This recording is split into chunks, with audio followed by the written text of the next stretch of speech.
요한계시록 22장 말씀입니다. 오늘 이제 그 요한계시록의 마지막 말씀을 보겠습니다. 1절 보니까 또 그가 수정같이 맑은 생명수의 강을 내게 보이니 하나님과 및 어린 양의 보좌로부터 나와서 생명수의 강을 말씀하고 있어요. 이 생명수 강은 굉장히 그 신앙생활에 있어서의 가장 중요한 거예요. 그 우리가 신앙하는 목적이 뭐에 있어요? 영생을 얻기 위한 거잖아요. 그런데 인간은 창세기에서 이 영생을 잊어버렸어요. 아담이 죄를 짓고 에덴 동산에서 쫓겨났잖아요. 하나님과 이제 멀어진 것, 하나님에게서 쫓겨난 것, 하나님이 계신 그 에덴 동산에서 쫓겨난 것이 곧 죽음을 의미하는 거예요. 그래서 성경의 창세기의 이 시작이 이제 그 계시록의 이 그 생명수를 우리에게 주심으로 인하여서 저주가 사라지는 거죠. 완성되는 거예요. 이제 창세기의 저주가 이제 끝나고, 그러니까 그 하나님께서 원래 하나님의 그 창조의 목적과 의도대로 보시기에 좋았더라. 그랬는데 그 모든 것들이 일그러졌잖아요. 그래서 이제 하나님께서 다시금 그 되돌리려는 그러한 그 축복의 말씀을 이제 그 요한계시록을 통해서 주는 거예요. 이 생수의 강이 어디서부터 나오냐? 내가 보니 1절에 보니까 내게 보이니 하나님과 및 어린 양의 어디로 나와요?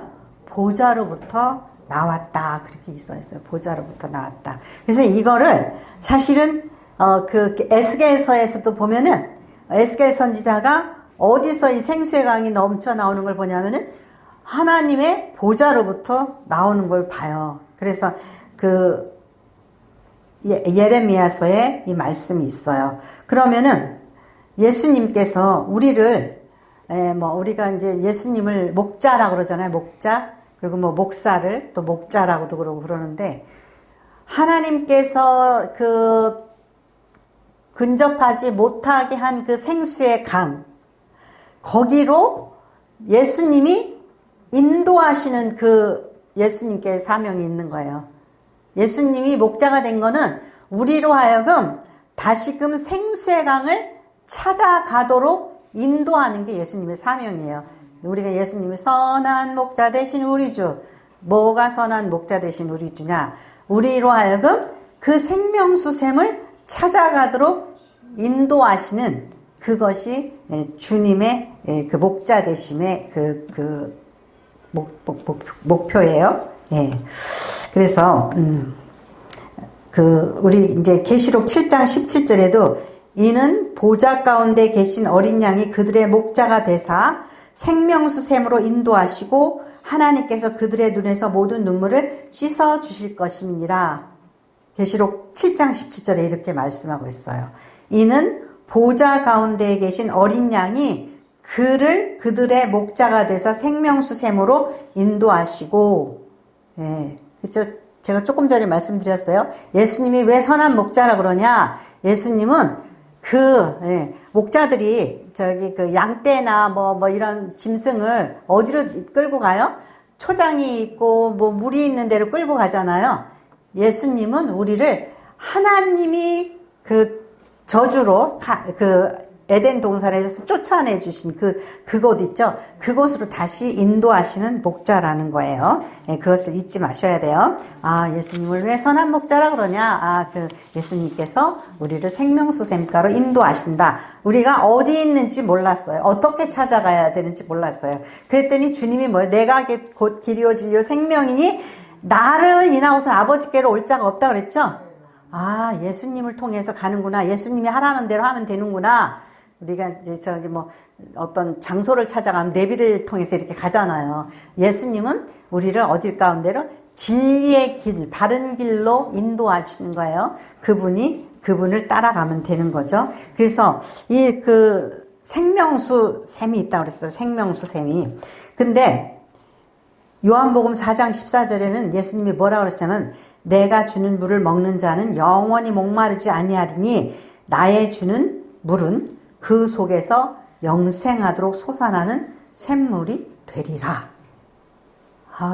예수님이 어디다가 저기다가 먼 곳에다 감춰놓고서는 그쪽으로 우리를 데리고 가려고 그러나 했더니 예수님 자체가 생명수 샘을 가지고 계시는 거예요. 그래서 내가 주는 물을 먹는 자는 영원히 목마르지 아니하리니. 예. 그래서 그 요한복음 7장 38절에도 그랬어요. 이는 그를 믿는 자의 받을 성령을 가리켜 말씀하신 것이라. 또 있죠. 어딘가 그 생명수 샘을 찾아가야 되는 줄 알았는데 예수님께서 뭐라 그래요? 내가 줄 성령이 곧 생명수다. 이거예요. 내가 줄 그 성령이 곧 생명수다.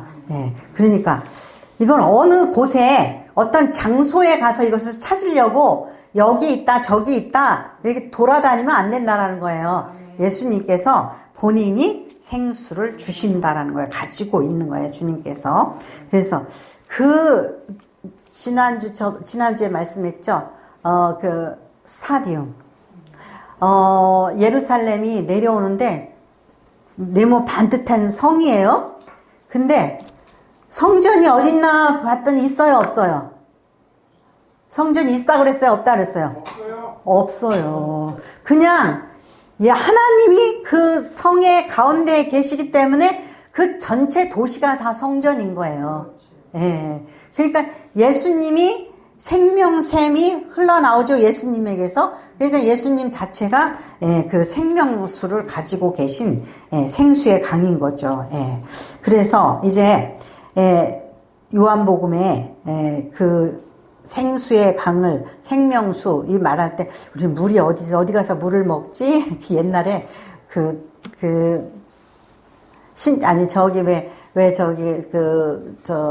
부천에 보면 무슨 신앙초원인가 뭐 있었죠?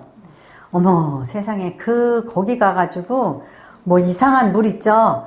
그 물을 사가지고 그거를 들고 다니면서 그냥 집에다가 갖다 쟁여놓고 먹고 그래가지고 그냥 장사에 이골이 났어요. 그 사람들은 그냥 뭐든지 팔아먹는 하다못해 이제 물까지 팔아먹 그 사람 그 교주가 손 닦은 물까지도 막 사먹는다고 막 다들 그랬을 지경이에요. 그러니까 이런 여기 있다 저기 있다가도 아니에요. 이거다 저거다가도 아니에요. 예수님께서 우리에게 생수를 주신 거예요. 그것은 예수님께서 우리에게 주실 성령을 의미한다. 그러니까 성령 받으면 영생하는 거예요. 성령 받으면. 그래서 요한복음 6장 57절에 보면은 살아계신 아버지께서 나를 보내심에 내가 아버지로 말미암아 사는 것 같이 나를 먹는 그 사람도 나로 말미암아 살리라. 예수님을 어떻게 먹어요? 예수님을 어떻게 먹죠? 예수님이 말씀이 육신이 되어서 이 땅상에 오신 분이죠. 그러니까 우리는 예수님을 어떻게 먹어야 돼요? 예수님의 말씀으로. 그래서 예수님을 열심히 먹는다는 것은 예수님의 말씀을 열심히 먹으면 우리는 이제 그 삶에, 그러니까 너희가 영생을 얻으려고 성경을 읽는 건 잘하는 것이다. 그랬죠. 요한복음에. 그것이 나에 관한 것이다. 예수님에 관한 것이라 그랬어요. 이제, 그래서 22장에 보면은, 우리가 이 말씀을 통해서, 또 3절에 창세기를 생각하면서 읽어야 돼요. 창세기를. 다시 저주가 없으며 하나님과 그 어린 양의 보좌가 그 가운데 있으리니 그 종들이 그를 섬기며 창세기를 잘 생각해 보세요. 선악과를 따먹고 하나님한테 저주를 받아서 어떻게 됐어요? 저주를 받아서 여자는 뭐 이렇게 되고 뱀은 이렇게 되고 아담은 땀을 흘려야 되고 그렇게 하고 또 쫓겨났죠. 그런데 이제 이 생명수 샘을 마셔. 그러면 다시 저주가 없대요. 하나님과 어린 양의 보좌가, 이거 중요해요, 가운데에 있으리니, 새 예루살렘이 내려오면서 그 안에 성전이 없다 그랬죠? 가운데에 누가 있어요? 하나님이 우리 가운데 있는 거예요. 이것을 예표로 보여준 게 출애굽할 때에 그 언약궤가 들어있는 그걸 메고 나와서 12지파가 언약궤를 중심으로 해서 이렇게 뺑 둘러서 살았다 그랬죠? 하나님 중심의 삶인 거예요. 그래서 우리가 성령님을 모시고, 너희가 하나님의 성전인 것을 모르느냐 그랬죠? 우리가 성령님을 모시고 우리가 하나님 중심으로 살면 우리 안에 이제 천국이 이루어지는 거예요. 그래서 다시 저주가 없으면 하나님과 그 어린 양의 보좌가 그 가운데 있으리니 그 종들이 그를 섬기며 그랬어요. 그러니까 창세기가 이제 회복되어진 거예요. 에덴 동산에 하나님 계시고 아담은 밖으로 쫓겨났죠? 하나님 없는 삶이에요. 근데 이제 회복되어지는 삶인 거예요. 그래서 그 얼굴을 볼 터이요 그 이름도 그들의 이마에 있으리라. 이제 하나님의 사람들로서 이제 인을 맞은 거예요. 그래서 다시 밤이 없겠고 등불과 햇빛이 쓸데없으니 이는 주 하나님이 그들에게 빛이심이라. 그들이 세세토록 왕노릇 하리로다. 하나님의 백성으로 살아간다라는 거예요. 왕노릇하니까 뭐 다스리고 막 이렇게 참 말이 그렇지. 아니 신천지가 저기 12지파를 만들어가지고 너네들 나중에 예수 잘 믿으면 너는 무슨 지파, 너는 무슨 지파. 그래서 지금 그 형상을 만들어놨죠. 누구는 뭐 유대 지파, 누구는 그러면서 이제 자기네들끼리 병정놀이 하고 있어요. 병정놀이 하고 있어요. 우리는 왕 같은 제사장이에요. 왕 같은 제사장이 왜 그러죠? 하나님의 주신 권위와 하나님의 보호하심, 거기 안에 이미 우리는 자유하고 우리는 권세가 있는 거예요. 그렇기 때문에 우리는 내가 이렇게 무능해가지고 나중에 하나님이 나한테 너 대한민국 네가 다스려라고 띄워주면 나 어떻게 다스리지? 이런 허황된 꿈을 꾸면 안 돼요. 그래서 이제 그 하나님께서 우리를 그렇게 다스리게 해주신다라는 건데, 그것은 그 하나님 안에서 우리 왕이 아니에요. 왕 같은 제사장이 되는 거예요. 왕 같은 자유를 누리고 왕 같은 보호를 받는 거예요. 6절. 그가 내게 말하길 이 말은 신실하고 참된지라고 선지자들의 영의 하나님이 그 종들에게 반드시 속히 되어질 일을 보이시려고 그의 천사를 보내셨도다. 이렇게 신실하고 참된 이 말씀. 자, 우리가 요한계시록을 읽었죠. 그리고 요한계시록을 이제 우리가 해석해가지고 요한계시록이 무슨 의미인가를 이렇게 공부를 했는데, 이 말씀이 무엇이냐 이거죠. 막 여러 가지 비유로, 상징으로 막 이렇게 했는 이 말씀을 사람들이 자기네들 입맛대로 막 이렇게 해석해가지고 엉뚱한 이단이 나오고 막 이러잖아요. 그런데 이 말씀은 여러분들이 이제 잊어버리지 말아야 될 건 그거예요. 그 당시에 예수님이 승천하시고 성도들이 엄청난 핍박을 받고 있었다. 근데 그 핍박이 얼마나 흉악한지, 짐승과 같이, 핍박을 했단 말이에요. 그래서 상징으로 로마를 짐승이라고 그랬죠. 그래서 또는 음녀라고 그랬어요. 그래서 그게 괴물 같고 이상하고 막 그랬는데, 실질적으로는 그건 그냥 상징일 뿐이지, 이 계시록이 그렇게 힘들고 어려운 책이 아니라는 거예요. 그래가지고 짐승의 머리가 7개고, 눈에는, 머리에는 눈이 가득 차고, 이게 도대체 뭘 의미하냐 이거죠. 아무것도 아니라 그랬죠. 권세를 많이 가지고 있다라는 거. 그리고 17 보좌. 이게 다 로마가 이렇게 산이 7개가 둔덕이 있는데 거기에 자리를 잡고 있는 그런 권세 있는 모양을 나타내는 거고, 눈이 많잖아요, 눈이. 왜냐하면, 그 세계는 모든 길은 로마로 통한다고 그랬잖아요. 그러니까 세계의 모든 정세를 환히 내다보고 있잖아요. 그렇게도 볼 수 있는 거야. 아, 그래서 머리에 눈이 가득하다. 아이고, 세상에 무슨 괴물이야, 뭐야, 이게. 도대체가 이게 무슨 이야기일까, 막 그러잖아요. 그러니까 아무것도 아니에요. 너무나 고통 속에서, 핍박 속에서 주님의 오실 날을 기다리는 성도들이 이제 흔들리지 말고, 그 말씀이 신실하게, 하나님의 말씀이 신실하고 참되게 이루어질 거라는 것을, 말씀해 주신 거예요. 그래서 이제 7절 그 말씀 속에서 우리가 또 이제 그런 거를 알 수 있어. 아, 이게 지금 하나님의 말씀이 이루어지는데 언제까지 이렇게 그 오랜 세월 동안 이렇게 기다리고 또 기다려야지 되나, 막 그런 것들을 우리가 고민하게 되잖아요. 너무 고통스러우니까. 그러니까 22장 7절에 보라, 내가 속히 오리니 이 책의 예언의 말씀을 지키는 자는 복이 있으리라 하더라. 속히 오신다 그러고 아직도 안 오셨어. 아직도 안 오셨어요. 그런데 우리가 어떤 시간에 관한 것에 대해서 의문을 갖다 보니까 이단들이 말하는 게 뭐죠? 시한부 종말론 그러죠? 시한부 종말론. 그래서 앞으로 3년 있다가 1999년도에 뭐 이러면서 날짜를 정해가지고 10월 며칠 날 뭐 이런 식으로 해가지고 그 시한부 종말론을 이렇게 하는 사람이 있어요. 그러니까 이들이 사람들을 미혹하는 거예요.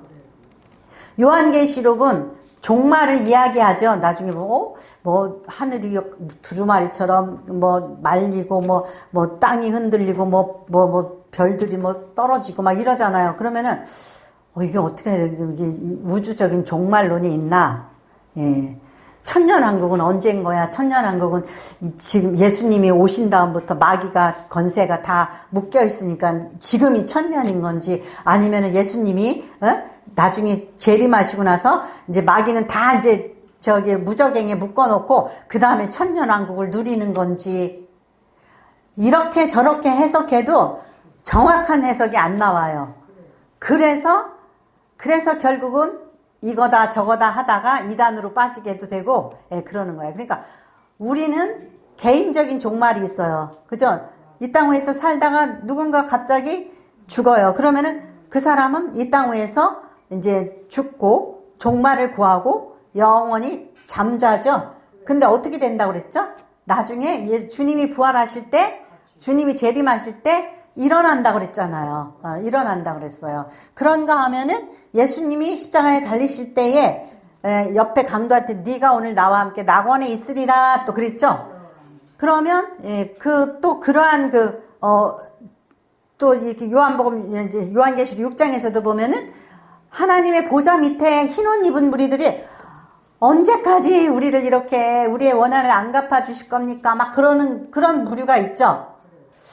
그러면은 이게 맞나 저게 맞나? 그러면 어떻게 돼요? 이것도 맞고 저것도 맞고. 어떻게 이것이 맞다 저것이 맞다 정확하게 답변을 할 수 없기 때문에 신학자들이 논쟁을 해도 답이 안 나와요. 그러니까 가장 좋은 건 뭐냐면은 우리가 지금 사는 지금을 잘 사는 거예요. 나중에 뭐 휴거가 되든 말든, 내 시대에 지금 휴거가 안 됐는데 뭐 휴거를 언제 오는 거고 천년왕국이 언제고 그냥 지금이 천년왕국이고 예수님께서 마귀 권세를 묶어 주셨으면은 지금 우리는 주 안에 사는 거예요. 베드로전서 2장 9절 너희가 왕 같은 제사장이라고 그랬죠? 왕 같은 제사장이라고 그랬어요. 그러니까 우리는 지금 주님 안에서 자유하고 주님 안에서 권세를 누리면서 사는 거예요.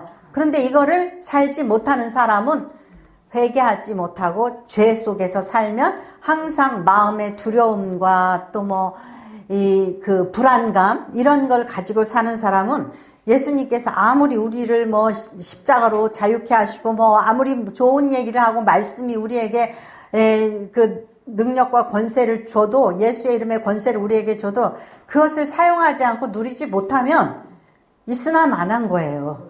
예, 천년왕국이 있는지 없는지도 뭐 모르고, 예, 앞으로 뭐 어떻게 될 거에 대한 기쁨도 없고. 그러니까 우리는 지금 내가 주 예수 그리스도의 이름으로 대속을 받고 내가 이제 죄인이 아니라 자유해졌다.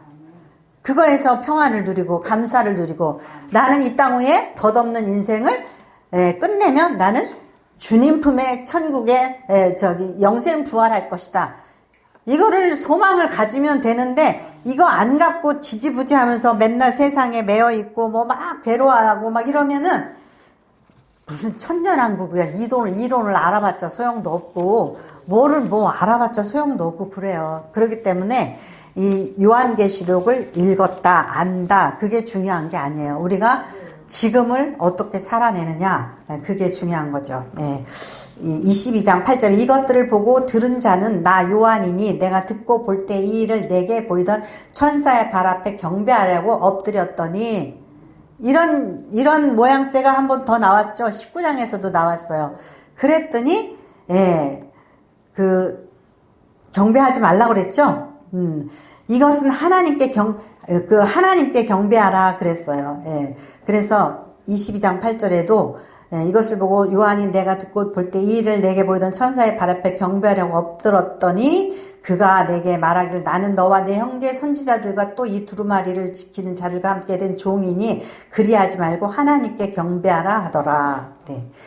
그 하나님의 어떠한 그 감동으로, 성령의 감동으로 인하여서 목사가 대우를 받는다든지 경배를 받는다든지 그거는 안 되는 일이죠. 죄예요. 그래서 여기에서도 두 번이나 지금 이런 말씀이 나와요.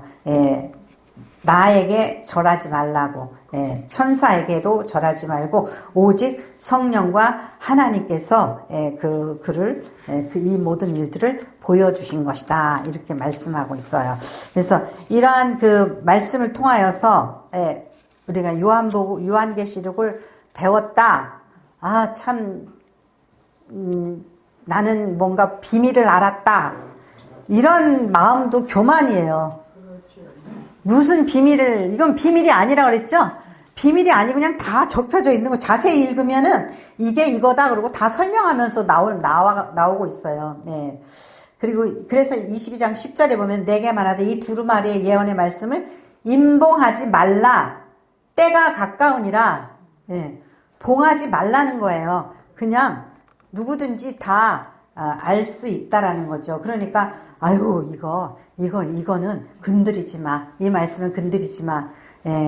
그렇게 엄히 말하고 마치 나만이 요한계시록을 설명할 수 있고 나만이 창세기를 설명할 수 있고 이렇게 말하는 건 말이 안 돼요. 왜냐하면은 주님께서도 이 두루마리를 임봉하지 말라. 때가 가까워서 모든 사람이 하나님의 이 정말 우리를 위한 계획, 그 사랑의 계획이 결국은 뭐예요? 마귀가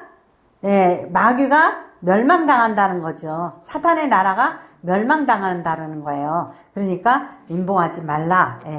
그래서 이제 22장 11절, 불의를 행하는 자는 그대로 불의를 행하고 더러운 자는 그대로 더럽고 의로운 자는 그대로 의를 행하고 거룩한 자는 그대로 거룩하게 하라. 뭐예요? 결국은 뭐 지금 당장 예수님이 재림할 것 같아. 그래가지고 내가 잠깐 무슨 거룩한 척 하다가 예수님이 안 오네, 안 오시네. 초대교인들이 그랬단 말이에요. 다 팽개치고 물질도 뭐고 직업도 다 버리고 예수님 오신대, 언제 오실래나, 그리고 그냥 먼 하늘만 바라보고 살았단 말이에요. 그러다가 안 오니까 오긴 뭘 와. 예수님이 오긴 뭘 와. 그리고 엉뚱한 데로 빠졌단 말이에요. 그렇게 손바닥 뒤집듯이 그게 아니란 말이죠. 우리가 살아내야 될 그 시간들을 충성되게 성실하게 살아내는 게 그게 중요하지. 말씀이 요렇게 됐으니까 요거니까 저거니까 하면서 기회주의자가 되면 안 된다라는 거죠. 그래서 불의를 행하는 자는 그냥 멸망하고, 예. 선한 자는 선하게 다시, 예, 주님 오실 때까지 살고 그러는 거예요. 12절, 보라 내가 속히 오리니 내가 줄 상이 내게 있어 각 사람에게 그가 행한 대로 갚아주리라. 여기 또 그랬어요. 속히 오신다고. 근데 아직도 2000년이 넘었는데도 안 오셔. 그런 거예요. 그러니까 이 시간이 때가 언제냐? 우리는 지금이 가장 중요한 거예요. 아, 내가 옛날에 그때 그 사람한테 옛날에 그때 그 사람한테 잘하려면은 지금 이때 이 사람한테 옆에 있는 사람한테 잘해야 되죠. 그래서 가장 중요한 시간은 지금이에요. 가장 중요한 사람은 지금 옆에 있는 사람이에요. 내가 그때 이 사람이었으면 더 잘할 텐데, 저때 그 사람이었으면 더 잘할 때, 그게 아니에요. 지금 우리에게, 그러니까 나는 그런 사람이 아니고 저런 사람이기 때문에 내 때 내가 그랬어. 그런데 그게 아니라 우리는 지금 성실하고 충성되지 못하면 옛날에도 그랬고 앞으로도 그럴 거예요. 가장 중요한 것은 내가 지금 어떤 사람으로 비춰지냐, 내가 지금 주님 앞에서 어떻게 행하고 있느냐, 그런 거 있죠. 그러니까 이제 오동훈 목사님 그러잖아요. 옛날에는 그냥 전도가 막 됐는데 그러시잖아요. 전도가 막 됐는데 지금은 이걸 사명이라는 생각을 가지고 하니까 잘 안 되는 것 같다 그러시잖아요. 예. 그러니까 지금도 그냥 옛날로 다시 회복해서 사랑이 뭐예요? 아무 사심 없이 그냥 하는 거예요. 그러면 되는 거죠. 그러니까 지금이 중요한 거예요. 지금이. 예. 그래서 늙었다라는 것은 뭐냐면은, 늙었다는 사람의 특징은 옛날 얘기를 한다라는 거예요. 옛날 얘기, 나 옛날에 이렇게 얘기하잖아요. 그래서 미래를 얘기해, 앞으로. 미래를 얘기해야지만 된다 그러죠. 예, 그래서 미래를 얘기해야 돼요. 그래서 22장, 13절. 나는 알페와 오메가요, 처음과 마지막이요, 시작과 마침이라. 예수님이 창조하셨고, 지금 계시록에서 이제 완성시키시는 거예요. 자기 두루마리를 빠는 자는 복이 있나니 이는 그들이 생명나무에 나아가며 문들을 통하여 성에 들어갈 권세를 받으려 함이로다. 이거 굉장히 중요한 말씀이죠. 19장 8절에도 말했어요. 옷을 그의 피에 빨아야지 된다 그랬죠. 여기에서 자기 두루마리를 빠는 자는 복이 있다라는 거예요. 뭐 예수님이 언제 오셔, 뭐가 언제야, 뭐가 어떻게 되는 거야, 뭐 이런 이론적인 거를 알려고 그러는 게 중요하지가 않아요. 계시록은 이거고 저거고 그게 중요하지가 않아요. 중요한 건 뭐냐면 죄의 두루마기를 빠는 거예요. 예수 십자가의 피로 빨고 이는 그들이 생명나무에 나가며. 중요한 게 뭐라 그랬어요? 생명나무에 나가는 게 중요하다 그랬죠? 그러니까 생명나무에 나가며 그 새 예루살렘에 들어가는 게 중요한 거예요. 그게 중요한 거예요. 그러니까 신학교를 가서 이게 이 논리가 맞는지, 신학이 맞는지, 천년왕국이 맞는지, 후천설이 맞는지, 무천년설이 맞는지, 이게 중요한 게 아니에요. 지금 내가 어떻게 살아야 되나, 그런 거. 15절. 개들과 점술가들과 음행하는 자들과 살인자들, 우상 숭배자들과 및 거짓말을 좋아하며 지어내는 자는 다 성 밖에 있으리라. 내가 여기에 속하는지 안 속하는지 그게 중요해요. 나는 여기에 속할 사람인가 아닌가, 그게 중요한 거예요. 근데 사람들이 그러잖아요. 남은 잘 보는데 나는 잘 못 봐. 남의 하는 거 보면 아이고 예수 믿는 사람이 뭐 저래 그러거든요. 근데 나는 지금 어떠냔 말이죠. 그러니까 우리가 그러한 남을 판단하고 나를 모른다라는 그게 참 비극이에요. 그래서 16절에 나 예수는 교회들을 위하여 내 사자를 보내어 이것들을 너희에게 증언하게 하였노라. 나는 다윗의 뿌리요 자손이니 곧 광명한 새벽별이라 하시더라. 예수님께서 이제 다른 말은 듣지 말라는 거예요. 예수님이 메시아라는 거예요. 내가 다윗의 뿌리로 온 메시아다. 그래서 내가 이것을 증언하였다. 그걸 말씀하셨어요. 그 다음에 여기에서도 또 똑같은 말씀 나와요. 성령과 신부가 말씀하시기를 오라 하시도다. 이게 무슨 소리예요? 21장에서도 그 신부 얘기 나왔었죠? 성령과 신부. 성령과 신부가 말씀하시기 오라 하시도다. 듣는 자도 오라 할 것이요 목마른 자도 올 것이요 또 원하는 자가 값없이 생명수를 받으리라 하시더라. 이게 무슨 소리냐 이거죠. 이걸 아주 무슨 뭐 신비한 말로 저기 하지 마세요. 무슨 소리냐. 여기에서 성령과 신부가 오라 그런데요. 어디로 오라고? 교회 나오라고. 교회 나오라고. 예수 믿으라고. 그거예요. 어디 무슨 신비한 말인가. 성령과 신부가 오라 하니까 뭐, 이게 무슨 뭐야 그러는데, 이게 뭐 아주 신기하게 해석해가지고, 무슨 뭐 하나님의 신부가 되니 어쩐 그런 게 아니에요. 성령과 교회가 신부예요. 예수님의 신부. 예, 신부가, 예루살렘이 신부라 그랬죠? 단장한 신부 같다 그랬죠? 예, 신부가 오라 그러는 거예요. 예수 믿으라. 이리 와라. 오라 그러는 거예요. 듣는 자도, 말씀을 듣는 자 예수 믿으라 그러니까, 예, 뻗대지 말고 오라는 거예요. 목마른 자도, 영적인 갈망이 있는 자도 오라는 거예요. 왜? 내가 다윗의 뿌리고 내가 메시아야. 나 믿으면 돼. 조금 전에 그렇게 말씀하셨죠? 그렇게 말하는 거예요. 그러니까 오라는 거예요. 성령과 신부가. 누가 교회에 나오게 되는데 성령께서 우리 마음에 감동을 주시죠? 예, 그게 오라는 거예요. 너 예수 믿어라. 근데 감동이 있는데 안 믿어. 감동이 있는데 들은 채 만 채 해. 그러면은 영적으로 귀가 막힌 거죠? 예, 그런 거예요. 그러니까 이렇게 성령과 신부가 오라 그러면 이게 무슨 소리야? 성령과 신부가 오라는 말씀이. 예, 그러한 것들을 신비하게 생각을 하다 보면은 그 요한계시록을 자꾸 신비하게 생각을 해가지고 나중에는 이상하게 푸는 사람들 있죠? 그 사람들 쫓아다니다가 이상하게 돼요. 예, 19절에 뭐라 하죠? 만일 누구든지 이 두루마리 예언의 말씀에서 제하여버리면 하나님이 이 두루마리에 기록된 생명나무의 및 거룩한 성에 참여함을 제하여 버리시리라. 그냥 예수님이 그래. 나 다윗의 뿌리야. 내가 메시아야. 내가 나를 믿으면 영생 얻어. 이거 지금 얘기하고 계셔요. 그 다음에 성령이나 교회가 오라고 그러면 와야 돼. 목마르니 영생에 갈망하니 그러면 오라 그럴 때 와.